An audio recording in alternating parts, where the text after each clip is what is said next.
So hi again, this is part 2 of Rainbow talking about parasitic leechy behaviors and how to counteract that within yourself and within other people, interacting with other people.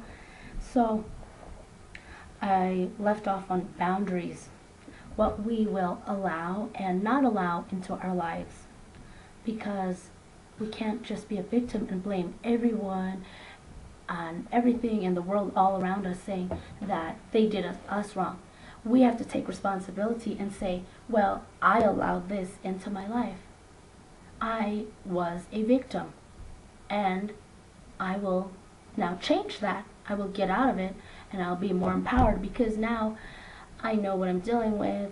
I can trust my gut, my intuition, and I can set clear boundaries and goals for myself on how I will handle this situation next time, and what I will allow other people to do to me, for me, or in my life. Okay, so one example of this, well actually let me back up. Why we're talking about these solutions is because we need to find boundaries. We need to have balance. The key word, again, in probably everything I talk about is balance. Energy is everything. So that's why it encompasses protecting your time, your space, your physical and material things, space, and just having limits on that. Having limits with all the things I just mentioned. Number one,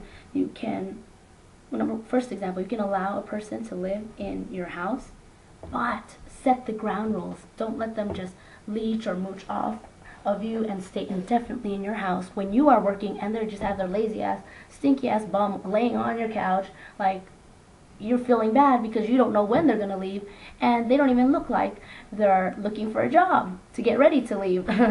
So no, just cut that out of your life by setting ground rules and saying, hey, this is when you need to be out, this is what I expect of you, and or just saying, no, sorry, I can't invite you into my home to do this. Second example will be lending money. All of these issues have to deal with our self-worth, and if you have a certain amount of money for your budget, what you can do is have padding, extra emergency leeway, contingency money, and just say, all right, I'm able to lend out this amount to you, but the rest I'm not able to because it would hurt me paying the rent, hurt me paying my bills, and I do not need to get into debt or get overdrafts, get fees.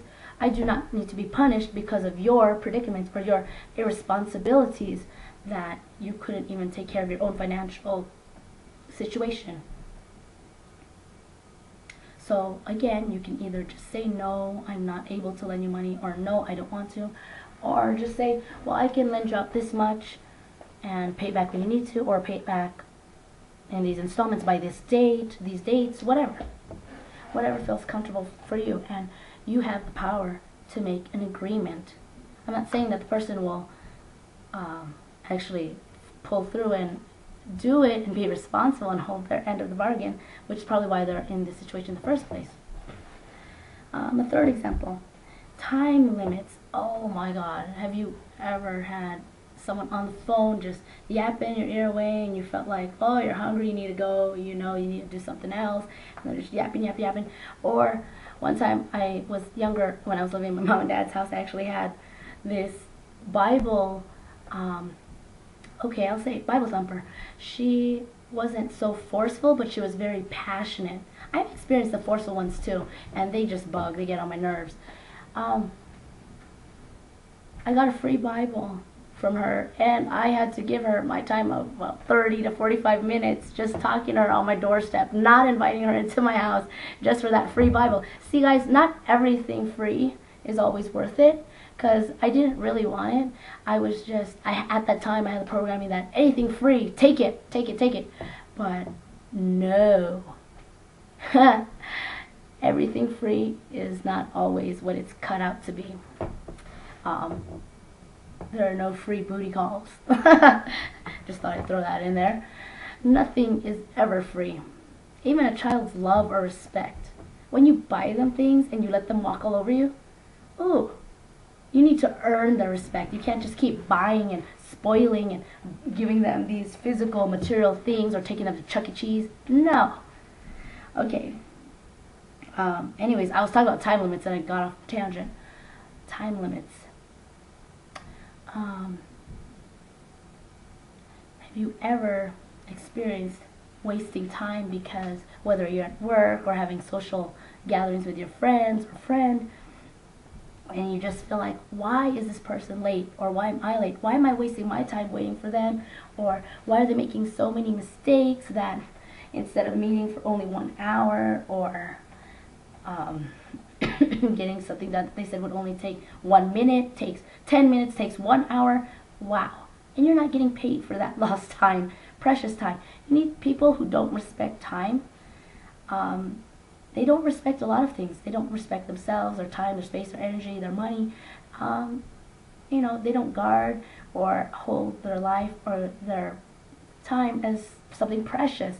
When you respect someone's time, you respect your time as well. And when you value your time, yourself that much, it means you have something to do. You have somewhere to go. You're not just in a hurry to be curt and rude and brash. It's because you value your time, yourself. You have that respect. So people may see you as cold and brash, but you know what? They'll respect you for it and saying, okay, this is how much time I have to do this and I got to go. Number 4, if your gut tells you that something is wrong, trust that. I've had this screaming to me so many times.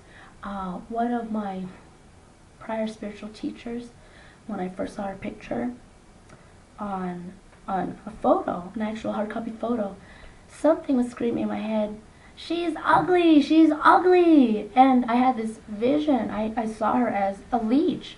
I actually saw this larvae laying on her side, and she was wearing glasses in this picture. I hadn't met her in person yet. Laying on her side, going, oh, I'm a leech, you know. And I know, but I had such low self-esteem at the time. Everyone was clamoring about her and just, you know, praising her and coming to her.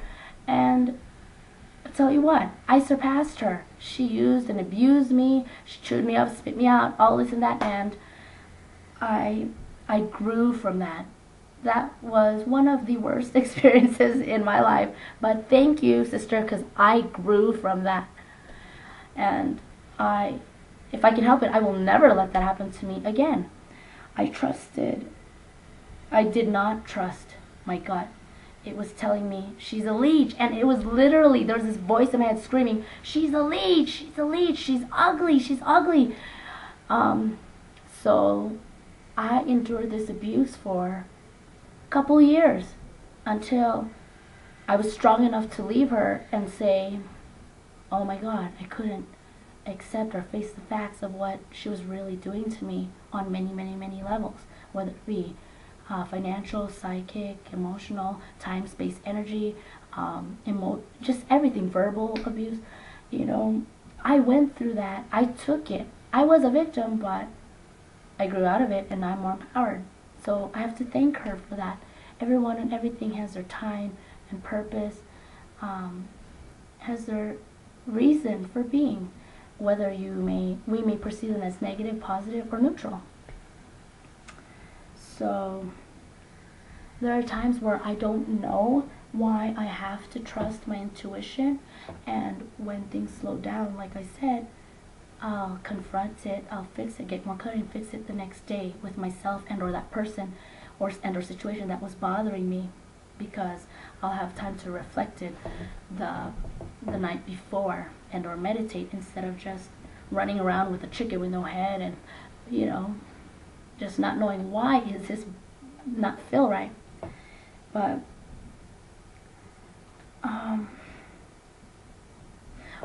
okay, so whatever I say here, I'm not saying that you are right, but that is what is right for you at that point in your life. The positive thing is, everything is always changeable. I hope you learned a little bit about this, and oh, time's up. Bye.